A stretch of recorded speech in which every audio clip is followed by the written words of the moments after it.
गुजरात के लोकप्रिय मुख्यमंत्री श्री भूपेंद्र भाई पटेल, केंद्रीय मंत्रिमंडल में मेरे साथी डॉक्टर जितेंद्र सिंह जी, विभिन्न राज्य सरकारों के मंत्रीगण, स्टार्टअप की दुनिया से जुड़े सभी साथियों, विद्यार्थी मित्र, अन्य महानुभाव, देवी और सज्जनों, सेंटर स्टेट साइंस कॉन्क्लेव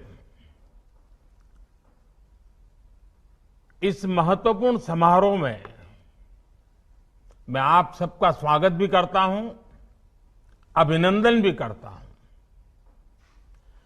आज के नए भारत में सबका प्रयास की जिस भावना को लेकर हम चल रहे हैं, ये आयोजन उसका एक जीवंत उदाहरण है। साथियों, 21वीं सदी के भारत के विकास में विज्ञान उस ऊर्जा की तरह है जिसमें हर क्षेत्र के विकास को, हर राज्य के विकास को बहुत गति देने का सामर्थ्य है। आज जब भारत चौथी औद्योगिक क्रांति का नेतृत्व करने की तरफ बढ़ रहा है, तो उसमें भारत की साइंस और इस क्षेत्र से जुड़े लोगों की भूमिका बहुत अहम है। ऐसे में नीति निर्माताओं का, शासन प्रशासन से जुड़े हम लोगों का दायित्व और बढ़ जाता है। मुझे उम्मीद है अहमदाबाद की साइंस सिटी में हो रहा ये मंथन आपको एक नई प्रेरणा देगा, साइंस को प्रोत्साहित करने के उत्साह से भर देगा। साथियों, हमारे शास्त्रों में कहा गया है, ज्ञानम विज्ञान सहितम यद ज्ञात्वा मोक्ष से अशुभात। अर्थात ज्ञान जब विज्ञान के साथ जुड़ता है, जब ज्ञान और विज्ञान से हमारा परिचय होता है, तो संसार की सभी समस्याओं और संकटों से मुक्ति का रास्ता अपने आप खुल जाता है। समाधान का, सॉल्यूशन का, इवोल्यूशन का और इनोवेशन का आधार विज्ञान ही है। इसी प्रेरणा से आज का नया भारत जय जवान, जय किसान, जय विज्ञान के साथ ही जय अनुसंधान का आह्वान करते हुए आगे बढ़ रहा है। साथियों, बीते समय का एक अहम पक्ष है जिसकी ओर मैं आपका ध्यान दिलाना चाहता हूं। इतिहास की वो सीख केंद्र और राज्य दोनों के लिए भविष्य का मार्ग बनाने में बहुत सहायक होगी। अगर हम पिछली शताब्दी के शुरुआती दशकों को याद करें तो पाते हैं कि दुनिया में किस तरह तबाही और त्रासदी का दौर चल रहा था। लेकिन उस दौर में भी बात चाहे ईस्ट की हो या वेस्ट की, हर जगह के साइंटिस्ट अपनी महान खोज में लगे हुए थे। पश्चिम में Einstein, Fermi, max Planck, Nils bore, Tesla, ऐसे अनेक साइंटिस्ट अपने प्रयोगों से दुनिया को चौंका रहे थे। उसी दौर में सीवी रमन, जगदीश चंद्र बोस, सत्येंद्र नाथ बोस, मेघनाथ साहा एस चंद्रशेखर, वैसे अनगिनत वैज्ञानिक अपनी नई नई खोज सामने लेकर के आ रहे थे। इन सभी वैज्ञानिकों ने भविष्य को बेहतर बनाने के कई रास्ते खोज दिए, लेकिन ईस्ट और वेस्ट के बीच एक बड़ा अंतर ये रहा कि हमने अपने वैज्ञानिकों के काम को उतना सेलिब्रेट नहीं किया जितना किया जाना चाहिए था। इस वजह से साइंस को लेकर हमारे समाज के एक बड़े हिस्से में उदासीनता का भाव पैदा हो गया। एक बात हमें याद रखनी चाहिए कि जब हम कला को सेलिब्रेट करते हैं तो हम और नए कलाकारों को प्रेरणा भी देते हैं, पैदा भी करते हैं। जब हम खेल को सेलिब्रेट करते हैं तो हम और नए खिलाड़ियों को प्रेरित भी करते हैं, पैदा भी करते हैं। उसी तरह जब हम अपने वैज्ञानिकों की उपलब्धियों को सेलिब्रेट करते हैं तो साइंस हमारे समाज का स्वाभाविक हिस्सा बन जाती है, वो पार्ट ऑफ कल्चर बन जाती है। इसलिए आज सबसे पहला आग्रह मेरा यही है, आप सभी राज्यों से आए हुए लोग हैं, मैं आपसे आग्रह करता हूं कि हम अपने देश के वैज्ञानिकों की उपलब्धियों को जम करके सेलिब्रेट करें, उनका गौरवगान करें, उनका महिमा मंडन करें। कदम कदम पर हमारे देश के वैज्ञानिक हमें अपनी खोज के तरह इसका अवसर भी दे रहे हैं। आप सोचिए, आज भारत अगर कोरोना की वैक्सीन विकसित कर सका है, 200 करोड़ से ज्यादा वैक्सीन डोज लगा सका है, तो उसके पीछे हमारे वैज्ञानिकों की कितनी बड़ी ताकत है। ऐसे ही आज हर क्षेत्र में भारत के वैज्ञानिक कमाल कर रहे हैं।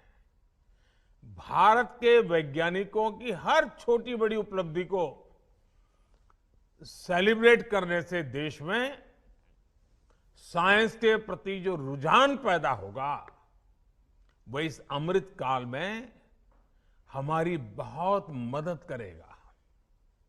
साथियों, मुझे खुशी है कि हमारी सरकार साइंस बेस्ड डेवलपमेंट की सोच के साथ आगे बढ़ रही है। 2014 के बाद से साइंस और टेक्नोलॉजी के क्षेत्र में इन्वेस्टमेंट में भी काफी वृद्धि की गई है। सरकार के प्रयासों से आज भारत ग्लोबल इनोवेशन इंडेक्स में 46वें स्थान पर है, 46। जबकि 2015 में भारत 81 नंबर पर था, 81। इतने कम समय में हम 81 से 46 तक आए हैं, लेकिन यहां रुकना नहीं है, अभी और ऊपर जाना है। आज भारत में रिकॉर्ड संख्या में पेटेंट हो रहे हैं, नए नए इनोवेशन हो रहे हैं। आप भी देख रहे हैं कि आज इस कॉन्क्लेव में इतने सारे स्टार्टअप साइंस के सेक्टर से हमारे यहां आए हैं। देश में स्टार्टअप की लहर बता रही है कि बदलाव कितनी तेजी से आ रहा है। साथियों, आज की युवा पीढ़ी के डीएनए में ही साइंस, टेक्नोलॉजी और इनोवेशन, उसके प्रति रुझान है। वो बहुत तेजी से टेक्नोलॉजी को एडॉप्ट करता है। हमें इस युवा पीढ़ी को पूरी शक्ति से सपोर्ट करना है।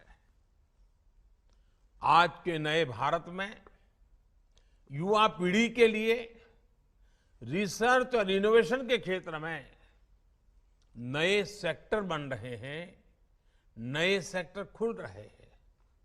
स्पेस मिशन हो, डीप ओशन मिशन हो, नेशनल सुपर कंप्यूटिंग मिशन हो, सेमीकंडक्टर मिशन हो, मिशन हाइड्रोजन हो, ड्रोन टेक्नोलॉजी हो, ऐसे अनेक अभियानों पर तेजी से काम चल रहा है।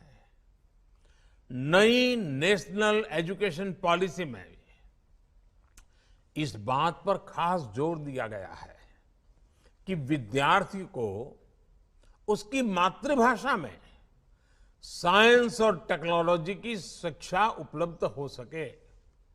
साथियों, इस अमृत काल में भारत को रिसर्च और इनोवेशन का ग्लोबल सेंटर बनाने के लिए हम सब ने एक साथ मिलकर के अनेक मोर्चों पर काम करना है। अपनी साइंस और टेक्नोलॉजी से जुड़ी रिसर्च को हमें लोकल स्तर पर लेकर जाना है। आज समय की मांग है कि हर राज्य अपनी स्थानीय समस्याओं के हिसाब से स्थानीय समाधान तैयार करने के लिए इनोवेशन पर बल दे। अब जैसे कंस्ट्रक्शन का ही उदाहरण लीजिए। जो टेक्नोलॉजी हिमालय के क्षेत्रों में उपयुक्त है, वो जरूरी नहीं है कि पश्चिमी घाट में भी उतनी ही प्रभावी हो। रेगिस्तान की अपनी चुनौतियां हैं, तो तटीय इलाकों की अपनी समस्याएं हैं। इसलिए आज हम अफोर्डेबल हाउसिंग के लिए भी लाइट हाउस प्रोजेक्ट पर काम कर रहे हैं, जिनमें कई तकनीकों का उपयोग हो रहा है, उसको आजमाया जा रहा है। इसी प्रकार क्लाइमेट रेजिलियंस क्रॉप्स, उसको लेकर भी जितना लोकल होंगे उतने ही बेहतर समाधान दे पाएंगे। हमारे शहरों से निकलने वाला जो वेस्ट प्रोडक्ट है, उसकी रिसाइकलिंग में, सर्कुलर इकोनॉमी में भी साइंस की बड़ी भूमिका है। ऐसी हर चुनौती से निपटने के लिए ये आवश्यक है कि हर राज्य साइंस, इनोवेशन और टेक्नोलॉजी से जुड़ी आधुनिक पॉलिसी का निर्माण करे, उस पर अमल करे।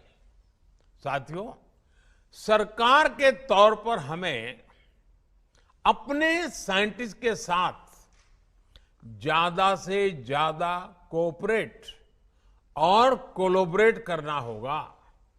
इसी से देश में साइंटिफिक मॉडर्निटी का माहौल बढ़ेगा। इनोवेशन को प्रोत्साहित करने के लिए राज्य सरकारों को ज्यादा से ज्यादा वैज्ञानिक संस्थानों के निर्माण पर और प्रक्रियाओं को सरल करने पर बल देना चाहिए। राज्यों में जो उच्च शिक्षा के संस्थान है, उनमें इनोवेशन लैब्स की संख्या भी बढ़ाई जानी चाहिए। आजकल हाइपर स्पेशलाइजेशन का दौर चल रहा है। राज्यों में अंतर्राष्ट्रीय स्तर की स्पेशलिस्ट लेबोरेटरीज की स्थापना की जा रही है। उसकी आवश्यकता भी बहुत है। इसमें केंद्र के स्तर पर, राष्ट्रीय संस्थानों के एक्सपर्टाइज के स्तर पर राज्यों ही हर तरह से मदद के लिए हमारी सरकार तत्पर है। स्कूलों में साइंस की आधुनिक लैब्स के साथ साथ अटल टिंकरिंग लैब्स के निर्माण के अभियान को भी हमें तेज करना है। साथियों, राज्यों में राष्ट्रीय स्तर के अनेक वैज्ञानिक संस्थान होते हैं, नेशनल लेबोरेटरीज भी होती हैं। इनमें के सामर्थ्य का लाभ इनकी एक्सपर्टाइज का पूरा लाभ भी राज्यों को उठाना चाहिए। हमें अपने साइंस से जुड़े संस्थानों को साइलोज की स्थिति से भी बाहर निकालना होगा। राज्य के सामर्थ्य और संसाधनों के बेहतर इस्तेमाल के लिए सभी वैज्ञानिक संस्थानों का ऑप्टिमम यूटिलाइजेशन उतना ही आवश्यक है। आपको अपने राज्य में ऐसे कार्यक्रमों की संख्या में भी वृद्धि करनी चाहिए जो ग्रासरूट लेवल पर साइंस और टेक्नोलॉजी को लेकर हम सबको आगे बढ़ाते हो। लेकिन इसमें भी हमें एक बात का ध्यान रखना है। अब जैसे कई राज्यों में साइंस मेले होते हैं, साइंस फेस्टिवल होता है, लेकिन यह भी सच है कि उसमें बहुत सारे स्कूल हिस्सा ही नहीं लेते हैं। हमें इसके कारणों पर काम करना चाहिए। ज्यादा से ज्यादा स्कूलों को साइंस फेस्टिवल का हिस्सा बनाना चाहिए। आप सभी मंत्री साथियों को मेरा ये भी सुझाव है कि अपने राज्य के साथ ही दूसरे राज्यों के साइंस करिकुलम पर भी बारीक नजर रखें। दूसरे राज्यों में जो कुछ अच्छा है उसे आप अपने यहां दोहरा सकते हैं।